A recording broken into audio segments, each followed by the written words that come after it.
Wilujeng siang pamirsa, Sugeng Rayu.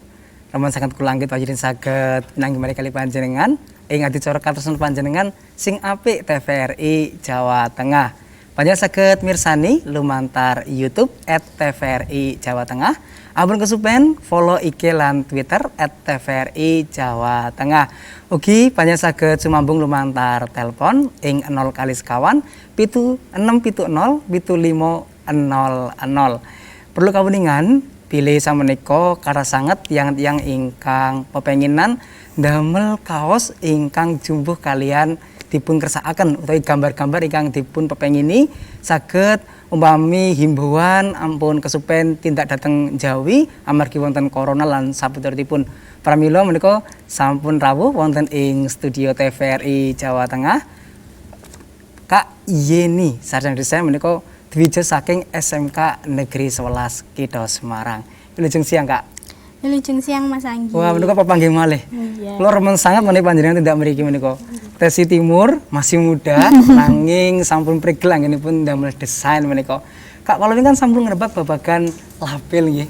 Nggih. Ya, sama menika badhe ngrebak babagan Desain kaos. desain kaos ya. Bahwa desain kaos ini kan sama menika banyak sekali anak muda ya yang kreatif membuat kaos yang sesuai dengan keinginannya masing-masing. Ini peluang yang baik ya untuk kita eksplor di sini dan ditunggu ya pemirsa bagi yang mau bergabung bersama kami, siapkan laptopnya, install aplikasinya ada Adobe Illustrator. Nah, nanti kita bisa praktek bersama-sama. Mbak pilih sederengipun praktek ini trik dan tips nih supaya membuat desain kaos yang menarik. Seperti apa, Kak? Oke, gini ya Mas Anggit. Zaman sekarang kan nggak bisa dipungkiri lagi ya, kaos itu kan kebutuhan pokok, ya nggak sandang gitu. Jadi anak-anak milenial zaman sekarang tuh lebih suka pakai kaos-kaos yang unik-unik, yang desainnya unik, yang custom, yang kadang limited edition, kadang cuma dia aja yang punya kayak gitu kan. Nah, di sini nih kita bakalan belajar bareng-bareng gimana caranya bikin desain kaos itu. Nah, kalau untuk tips dan triknya sendiri, mendesain itu yang penting kita mengikuti eranya aja nih, Mas. Kekinian ya kan.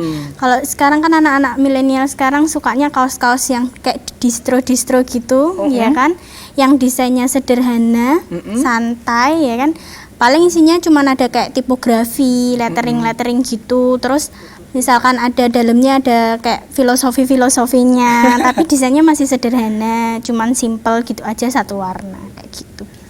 Mbak pilih saged dipun andharaken milih umumnya gambar utawi himbauan, tetembungan, kata-kata atau mungkin apa yang bisa disampaikan umpama himbauan untuk corona atau mungkin kira-kira anak muda sekarang yang suka seperti apa biasanya, Kak? Kalau anak muda zaman sekarang, ya itu tadi Mas, mereka lebih suka dan lebih nyaman itu desainnya unik, jadi beda dari yang lain kayak gitu. Jadi nggak kayak desain di kaos-kaos yang kita beli di pasaran biasanya kayak di mall-mall gitu yang sudah ada brandnya, sudah ada mereknya, ya kan? Itu pasti buatnya juga banyak di pabrik, terus yang pakai nggak cuma satu orang, bahkan desainnya bisa dipakai juta umat gitu, nanti ketemu di sini sama, ketemu di sini sama gitu kan. Nah, makanya itu biasanya anak-anak kan lebih suka mereka desain-desain sendiri sesuai dengan selera mereka juga sendiri seperti apa kayak gitu. Umpamane kados niku tiang-tiang kang damel utawi sate wonten ning pinggir margi yang berjalan di pinggir jalan. Nggih. Kadang kan wonten tiang namung nyawisaken kaos oblong warnanipun pethak warna putih. Lare alit niku dipun damelaken kanthi namanipun nggih utawi gambar tayo napa gambar nopo ngoten. Menika napa sami kalian ingkang badhe dipun andharaken wonten ing siang menika? Kalau untuk itu sebenarnya sama aja, cuman yang beda di sini desainnya. Oh, desainnya. Kalau untuk proses produksinya sendiri itu sama sebenarnya. Bisa disablon kayak yang di pinggir-pinggir jalan itu, tapi kalau yang di cetak sablon itu kan cetak saring itu butuh buat cetakannya dulu ya. Dan itu biasanya udah tersedia di sana, misalkan gambarnya apa Doraemon atau apa gitu kan, tinggal dicetak aja kayak gitu. Tapi kalau ini kan nanti kita bisa desain sendiri sesuai kemauan kita sendiri kayak gitu, sesuai selera kita juga sendiri pengennya seperti apa gitu. Misalkan dikasih namanya kita sendiri atau dikasih mungkin quotes sendiri kayak gitu-gitu kan sekarang lagi musim kaos-kaos yang simpel-simpel kayak gitu, Utawi cuman nama font-font kelompok aja. ya, Iya, kelas umpami nggih mungkin. saged nggih. Bisa. Lah menawi badhe ngaten kemampuan atau kaprigelan menapa ingkang kedah dipun siapaken kangge ndamel mangkatan menika. Apa keterampilan apa yang harus disiapkan untuk bisa membuat desain? Maksudnya hal apa yang harus disiapkan? Kalau keterampilan yang harus dimiliki ya buat bikin desain yang menarik, yang unik, itu sebenarnya karena desain itu juga seni ya Mas, visual. Berarti kan butuh rasa gitu, biar bisa tercipta desain yang estetik, yang bagus, yang indah dilihat orang, yang terlihat unik. Itu harus punya rasa itu sendiri. Gimana caranya kita bisa menyusun huruf-huruf dan gambar yang akan diletakkan di kaos nanti bisa sesuai kayak gitu.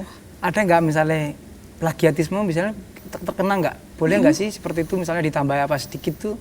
Kalau menurut Kak Yeni bagaimana? Kan banyak juga kan yang hanya mencontoh, meniru, tinggal tempel ya, gitu, tinggal boleh nggak tempel. sebenarnya sih? Nah itu Mas, kalau zaman sekarang kan udah banyak tuh platform di mana menyediakan desain-desain yang free. Nah, itu ada. Nah itu kita pinter-pinter aja buat nyomot desainnya. Jadi kalau misalkan kita buatnya enggak dari awal, misalkan aset digitalnya yang ada, misalkan mau disertakan gambar-gambar kayak gitu, itu kita harus hati-hati juga kalau searching itu cari di beberapa platform itu harus yang benar-benar free gitu, yang tidak ada lisensinya. Kalaupun itu ada lisensinya ya berarti jangan dipakai karena itu sudah hak cipta desainnya orang lain. Tidak boleh dipakai ya? Tidak boleh. Harus benar-benar murni karyanya sendiri. Kalau platformnya yang digunakan untuk mendesain, apa saja yang bisa digunakan? Untuk mencari desain-desain itu iya, tadi banyak sih Mas, anak-anak sekarang juga paling udah pada ngerti ya kayak Freepik gitu-gitu, itu yang menyediakan aset-aset digital yang nanti bisa kita pakai. Terus ada Pinterest dan lain sebagainya, nanti juga itu banyak mereka menyediakan. Jadi itu ada yang berbayar juga. Kalau kita misalkan mau desain itu hak ciptanya keluar gitu toh Mas, itu kita bisa beli kayak gitu. Jadi itu berbayar juga. Nanti kita beli di situ, desainnya kita pakai. Nah itu nggak masalah. Tapi kalau kita cuman nyomot, buka terus save as image, nah itu yang jadi masalah biasanya. Nggak boleh ya? Iya. Hal-hal yang perlu disiapkan sebelum kita membuat kaos itu apa saja kira-kira? Yang perlu disiapkan. Yang perlu disiapkan yaitu tadi paling menyiapkan aja, misalkan ini kaosnya mau dibikin untuk siapa, yang pertama. Terus dalam jumlahnya seberapa, misalkan kita partai besar banyak, misalkan anak-anak sekarang kan kadang kalau mau piknik mau apa bikin kelas dibikin kaos-kaos kelas gitu ya Mas, siapa bikin jaket kayak gitu. Nah itu juga harus diperhatikan dulu untuk siapa, terus jumlahnya seberapa, kayak gitu. Kalau kita cuman mau latihan-latihan aja nih, bikin desain sendiri, kaosnya kita pakai sendiri, ya kita bikin aja desain sendiri, nanti mengikuti ini ya segmen kita selanjutnya ya nanti ya. Kita bikin desain sendiri, terus nanti kita kasih ke percetakan gitu kaos yang jual-jual kaos blong itu tadi tuh Mas. Nah itu bisa kita nyetak sendiri aja 1 atau 2 untuk kita sendiri. Tapi kalau memang untuk partai besar ya kita cari clothing line yang bisa melayani kayak gitu. Kalau saran dari Kak Yeni misalnya, kalau kita mau bikin sendiri atau mungkin bikin kelompok, kira-kira apa sarannya yang Anda sampaikan? Misalnya lebih baik pakai yang sablon atau mungkin tetap desain saja. Mungkin harganya nanti kan beda kalau kita hanya untuk pribadi sama untuk kelompok tuh. Nah itu sarannya juga bagaimana?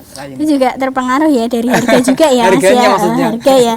Kalau dari harganya sendiri ya itu tadi, kalau kita pesennya sedikit sama banyak itu pasti harganya beda ya. Iya, ya itu. Jadi diituin aja Mas, kalau mau bikin per kelompok, makanya kita kan desainnya dari awal ditunjukkan untuk siapa dulu. Kita harus tahu dulu semuanya. Ini desainnya untuk siapa, terus kita butuhnya berapa, terus temanya juga seperti apa, keinginannya bagaimana kayak gitu. Jadi kita nggak asal gambar atau nggak asal desain, nggak asal ngerancang yang sesuai kemauan desainernya itu sendiri gitu. Jadi harus tetap kembali lagi sama si kliennya yang mau membuat itu tadi. Ya.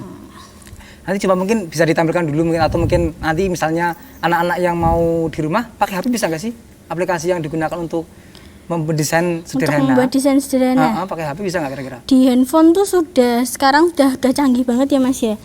Jadi banyak aplikasi-aplikasi yang udah bisa dipakai untuk mendesain, tapi itu jelas tetap beda ya.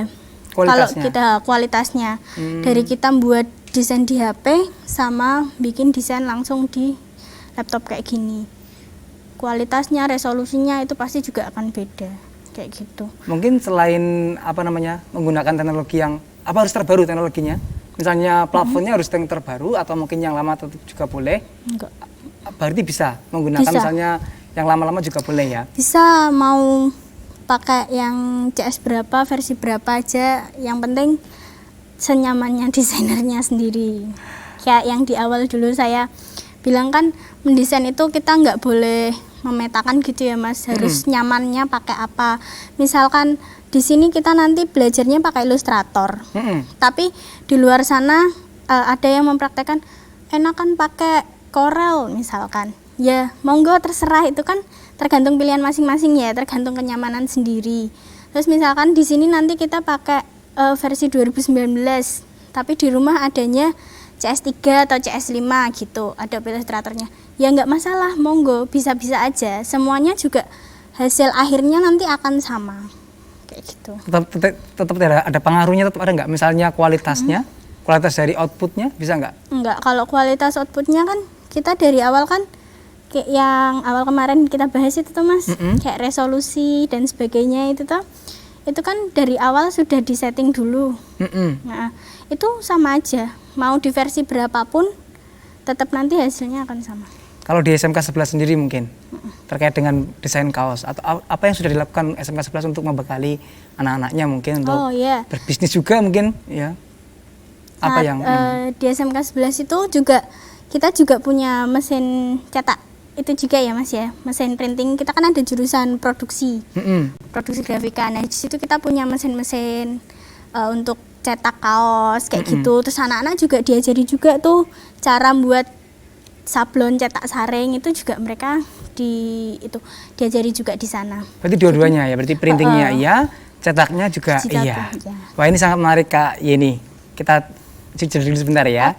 Pamirsa, ampun Jakarta pundi-pundi tetap mirsani sing apik sasampunipun pariwareng kang berlangsung setunggal menika. Sumangga.